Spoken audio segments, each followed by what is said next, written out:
Good morning दोस्तों। Gurukul point में मैं दीपक कुमार आपका स्वागत करता हूं। कैसे हैं आप लोग? अच्छे होंगे, उम्मीद करता हूं। दोस्तों, आज मैं इतिहास टॉपिक का एक सब्जेक्ट लेके आया हूं जिसे हम जैन धर्म के नाम से जानते हैं। मैं इतिहास में आपको हड़प्पा सभ्यता पढ़ा चुका हूं, वैदिक काल के ऋग वैदिक काल, उत्तर वैदिक काल दोनों पढ़ा चुका हूं। और जैसा कि मैं थोड़ा सा पुनरावृत्ति कर दूं दोस्तों, तो उत्तर वैदिक काल में मैंने आपको बताया था कि समाज में उत्तर वैदिक काल तक आते आते सामाजिक पतन बहुत हो चुका था। बाल विवाह, सती प्रथा, बलि प्रथा और समाज में मनुष्य और मनुष्य में जो जातिगत वर्ण व्यवस्था के अनुसार जो ऊंच और नीच की विषमता समाज में उत्पन्न हो गई थी, उस विषमता और अंधविश्वास और पाखंड को खत्म करने के लिए मैंने बताया था कि उत्तर वैदिक काल के बाद विभिन्न धर्मों का उदय हुआ था। उन्हीं धर्मों के विषय में मैं पढ़ा रहा था। बौद्ध धर्म पढ़ा चुका हूं, अगर आप देखे नहीं हैं तो जरूर देख लीजिए। बौद्ध धर्म के बाद अगला टॉपिक मैं जैन धर्म पढ़ाने वाला हूं। ठीक है दोस्तों, तो आइए शुरू करते हैं जैन धर्म। तो यहां देखिए, जैन धर्म के अगर संस्थापक पूछ दे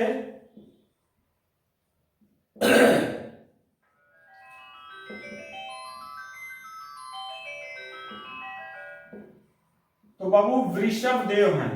ठीक है, जैन धर्म के संस्थापक कौन है? वृषभदेव हैं।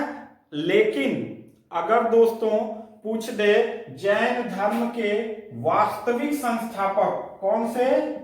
वास्तविक संस्थापक, वास्तविक संस्थापक, वास्तविक संस्थापक कौन थे?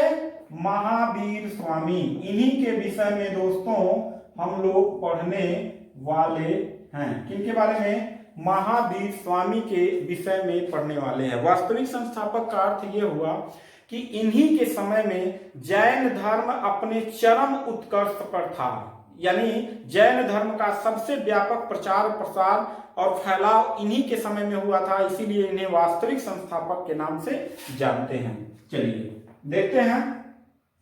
सबसे पहले हम इनका परिचय देख लेते हैं, क्योंकि यहां से प्रश्न बार बार पूछे जाते हैं। ठीक है दोस्तों, यहां देखिए, परिचय में आते हैं तो इनका पहले जन्म देखते हैं।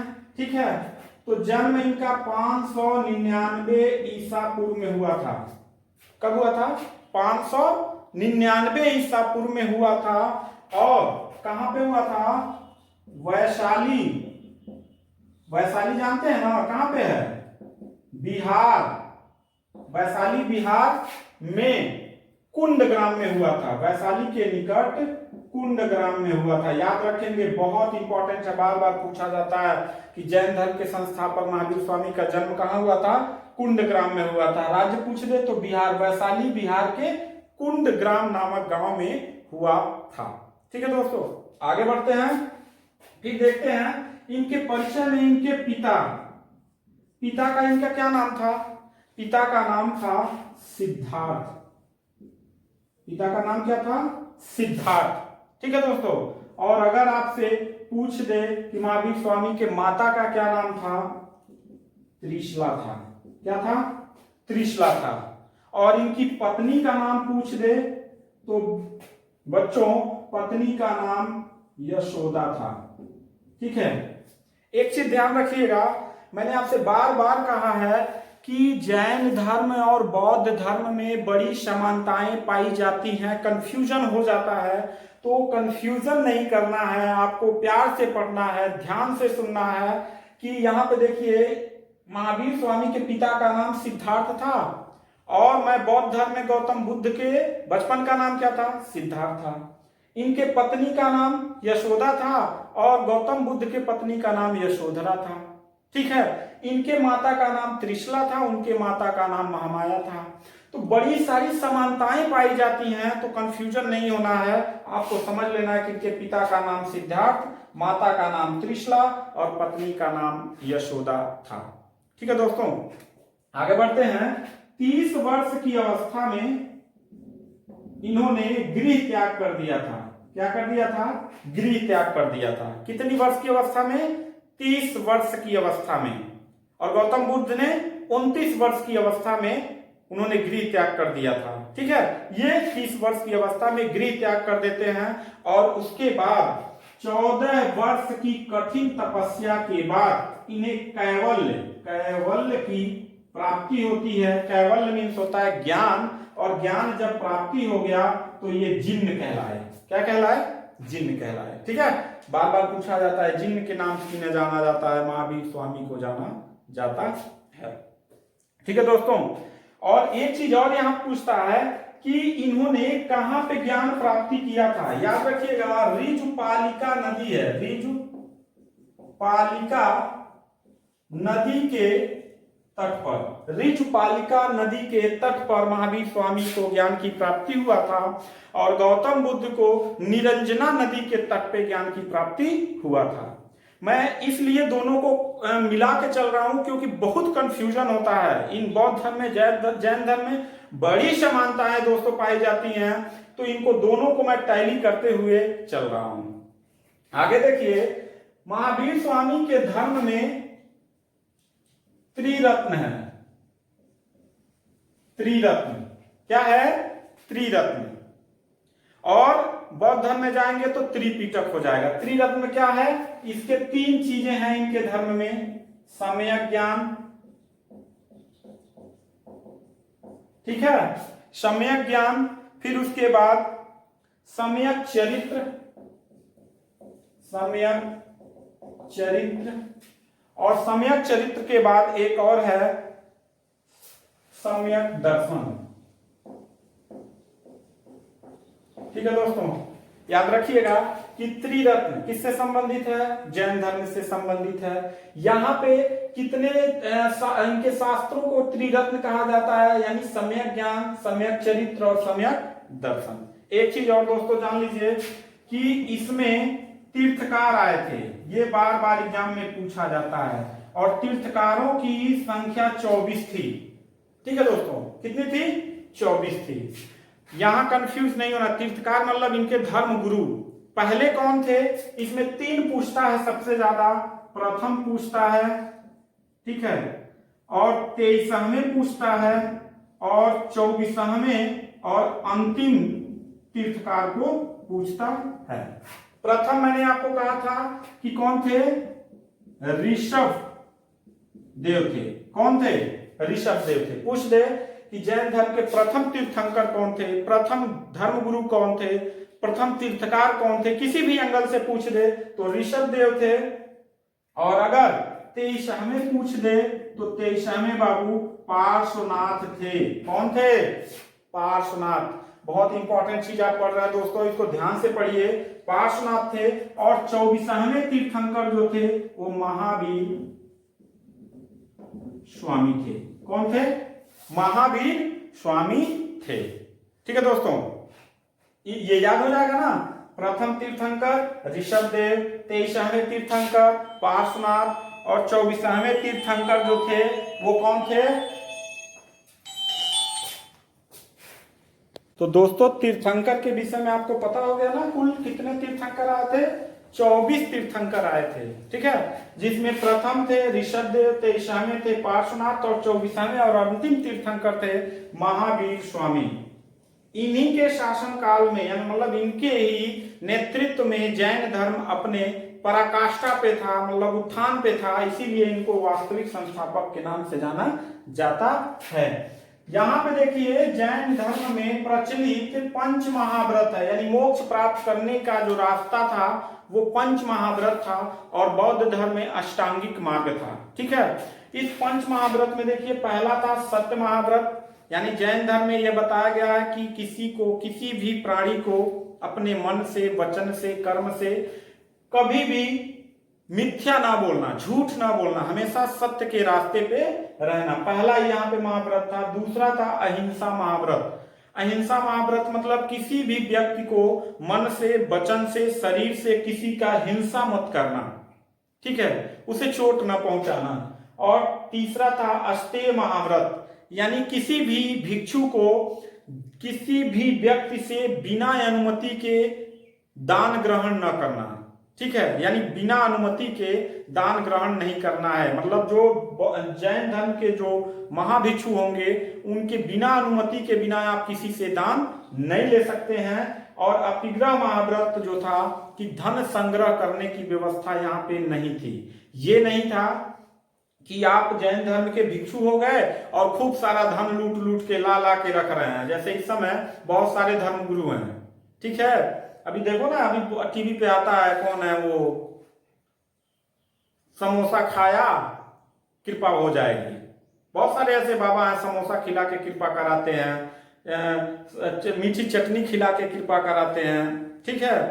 तो ऐसे बहुत सारे मतलब अंधविश्वास टाइप के लोग इस समाज में हैं जो अपना धंधा चला रहे हैं। तो यहाँ पे किसी को धन संग्रह करने की व्यवस्था नहीं थी। ये बौद्ध धर्म में भी था। और बहुत महत्वपूर्ण पांचवा है कि जैन धर्म में महा ब्रह्मचर्य का प्रचलन था। इसको पालन करना हर जैन धर्म के भिक्षु का काम था। उसे आजीवन जो है गृहस्थ आश्रम में प्रवेश नहीं करना है, उसे हमेशा जो है क्या करना है, ब्रह्मचर्य का पालन करना है, ठीक है दोस्तों। तो ये पंच महाव्रत थे। पूछ दे कि पंच महाव्रत किस धर्म से रिलेटेड है, तो जैन धर्म से। अष्टांगिक मार्ग पूछ दे तो बौद्ध धर्म से, ठीक है। आगे बढ़ते हैं। जिस प्रकार से बौद्ध धर्म में 4 बौद्ध महासंगीतियां हुई थी। महासंगीतियां का मतलब कि बौद्ध धर्म में हर 100 वर्ष बाद इतना बड़ा व्यापक प्रचार होता था बौद्ध धर्म का कि मतलब विश्व से जितने भी उनके अनुयायी थे सारे लोग आते थे, एक धर्म सम्मेलन होता था और बौद्ध धर्म का प्रचार प्रसार किया जाता था। कुल 4 हुए थे। सम्राट अशोक ने करवाया था, अजातशत्रु के समय में हुआ था, कालाशोक के समय में हुआ था, कनिष्क के समय में हुआ था। तो यहाँ पे भी जैन धर्म में भी उसी प्रकार से 2 जैन धर्म संगीतियां हुई थी।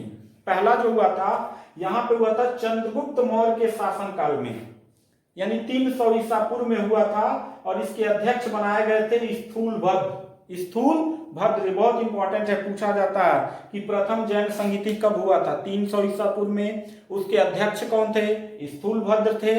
किसके शासन काल में हुआ था, चंद्रगुप्त मौर्य के शासन काल में हुआ था। किस वंश के शासक के शासन काल में हुआ था, मौर्य वंश के शासन काल में हुआ था। पूछ दे कहां हुआ था, तो पाटलिपुत्रा में हुआ था। और पाटलिपुत्रा का वर्तमान नाम है पटना, ठीक है दोस्तों। अगला दूसरा जो है गुजरात के बल्लरी नामक स्थान पे हुआ था 513 ईसा पूर्व में। और इसके अध्यक्ष बनाए गए थे देव धर्मिणी क्षमा श्रवण। इनकी अध्यक्षता में दूसरा जैन संगीति हुआ था। और दोस्तों मैं आपको बता दूं कि जैन धर्म में प्रचलित संलेखना एक विधि है। संलेखना, ठीक है, जैसे निर्वाण प्राप्ति की विधि है बौद्ध धर्म में, उसी प्रकार जैन धर्म में अंतिम समय में व्यक्ति जो है अंतिम समय में अपने को मोक्ष प्राप्ति के लिए अपने प्राण अपने से ही त्याग देता है, उसे कहा जाता है संलेखना विधि। उस संलेखना विधि द्वारा चंद्रगुप्त मौर्य जो था, पहले तो वो ब्राह्मण धर्म अनुयायी था, बाद में वो अंतिम समय में जैन धर्म अनुयायी हो गया। और जैन धर्म में प्रचलित संलेखना विधि द्वारा अंतिम समय में अपने राजपाट को छोड़ के वो जंगल में चला जाता है और पूजा पाठ करते करते, ध्यान करते करते बाद में अपने से अपने प्राण को त्याग देना, इस संलेखना विधि द्वारा वो अपने प्राण त्याग देता है। तो इसको भी याद रखेंगे, चंद्रगुप्त मौर्य किस प्रकार मरा था, तो जैन धर्म में प्रचलित संलेखना विधि द्वारा मरा था।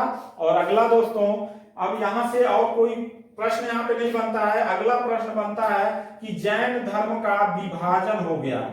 क्या हो गया, विभाजन हो गया। सॉरी, विभाजन मतलब एक बार क्या हुआ कि 300 ईसा पूर्व में भद्रबाहु इनके गुरु थे। भद्रबाहु, यानी जब महावीर स्वामी का मृत्यु हो गया 527 ईसा पूर्व में, और कहां पे हुआ था, राजगृह के समीप पावापुरी में हुआ था। कहां पे हुआ था, पावापुरी में हुआ था। कब, 527 ईसा पूर्व में। तो जब ये 527 ईसा पूर्व में इनका देहांत हो गया, ये मोक्ष प्राप्त चले गए, निर्वाण प्राप्त हो गया, तो उनके बाद जैन धर्म के जो गुरु बनाए जाते थे तो 300 ईसा पूर्व में बनाए गए थे भद्रबाहु। और 300 ईसा पूर्व में मगध के पूरे राज्य में दोस्तों भीषण अकाल पड़ गया। भीषण अकाल जानते हैं ना, मतलब अन्न खाने के लिए नहीं था, बिल्कुल सूखा पड़ गया था।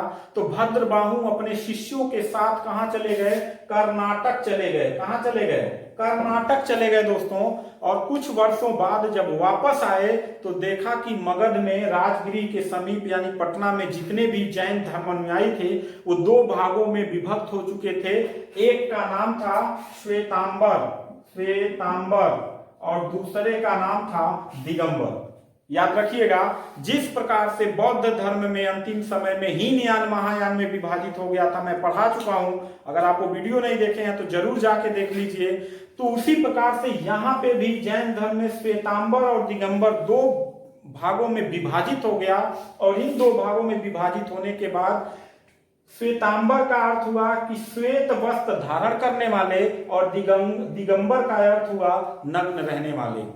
तो प्रश्न कभी कभी उलझा के पूछ देता है कि कौन से ऐसे जैन धर्म के अनुयायी थे जो महावीर स्वामी के आदर्शों को मानने वाले थे? तो वो दिगंबर समुदाय के लोग थे। वैसे मानने को तो ये लोग भी थे, लेकिन जैसे नग्न रहना कुछ लोगों को अच्छा नहीं लगता था कि नग्न रह के कैसे किया जाए, तो ऐसे लोगों ने श्वेत वस्त्र धारण करने लगे, सफेद वस्त्र धारण करने लगे। तो वो श्वेतांबर समुदाय के हो गए। और जो नग्न रहने लगे कि मतलब हम महावीर स्वामी के बताए आदर्शों में जरा सा भी परिवर्तन नहीं करेंगे, तो वे लोग दिगंबर समुदाय के कहलाने लगे। ठीक है दोस्तों, तो ये तो था जैन धर्म। मैं इसके पहले आपको बौद्ध धर्म बहुत अच्छे से बता चुका हूं दोस्तों, उसको भी जाके देख लेंगे। उसके पहले मैं वैदिक काल पूरा पढ़ा चुका हूं, उसके पहले मैं हड़प्पा सभ्यता पढ़ा चुका हूं, उसके पहले इतिहास के बारे में जानने वाले स्रोतों के विषय में पढ़ा चुका हूं। और अगर आप हिस्ट्री के कोई भी एग्जाम देना हो तो आप मेरे प्लेलिस्ट में जाएंगे तो इतिहास नाम से एक प्लेलिस्ट बना हुआ है, उसमें सारे सीरियल से मैं इतिहास पढ़ा रहा हूँ। यानी प्राचीन काल, फिर आगे पढ़ाऊंगा मध्यकालीन इतिहास, फिर आधुनिक इतिहास पढ़ाऊंगा। यानी एसेंट हिस्ट्री, मेडुअल हिस्ट्री और मॉडर्न हिस्ट्री, यानी तीनों मैं पढ़ाऊंगा, सिस्टमैटिक पढ़ाऊंगा सिस्टम से। तो आप अगर नहीं देखें तो उसको जाके देख लें। और जैन धर्म में यहाँ से सारा स्क्रीनशॉट ले लीजिए, यहाँ से प्रश्न बहुत बार बार पूछे जाते हैं, कहीं से भी कोई प्रश्न पूछ दे तो आपको कोई डरने की जरूरत नहीं है। जितना मैंने पढ़ाया है इससे बाहर का कोई सवाल जैन धर्म में नहीं पूछता है। तो दोस्तों, अगर मेरा वीडियो आपको अच्छा लगा हो और अभी तक आपने मेरा चैनल सब्सक्राइब नहीं किया है तो प्लीज दोस्तों मेरा रिक्वेस्ट है कि आप मेरे चैनल को जरूर सब्सक्राइब करें और कमेंट बॉक्स में बताएं कि ये आपको मतलब जैन धर्म आपको कैसा लगा। जय हिंद। दोस्तों, एक चीज यहाँ पे थोड़ा सा छूट गया था, ये ऋषभ नहीं है, ऋषभ देव थे। कौन थे? ऋषभ देव थे। ठीक है, तो दोस्तों एक मेरा रिक्वेस्ट है, मैंने लगभग गुरुकुल पॉइंट में लगभग 25-27 वीडियो मैं अब तक दे चुका हूँ, जिसमें इतिहास, भूगोल, हिंदी का मैं सबसे ज्यादा वीडियो दे चुका हूँ। आप दोस्तों अगर नहीं देखे हैं, प्लेलिस्ट बना दिया हूँ, आप प्लेलिस्ट में जाके देख लीजिए, सारा वीडियो बहुत अच्छे से मैंने आपको समझाया है। और अभी तक आप अगर हमारे चैनल को सब्सक्राइब नहीं किए हैं तो मैं काफ़ी रिक्वेस्ट आपसे कर रहा हूं, प्रार्थना कर रहा हूं, निवेदन कर रहा हूं। कोई भी चैनल तब तक आगे नहीं बढ़ सकता जब तक आप लोग नहीं चाहेंगे। तो मैं चाहता हूं मेरे चैनल को आप जरूर सब्सक्राइब कर लें और बेल आइकन की घंटी दबा दें। ठीक है, धन्यवाद।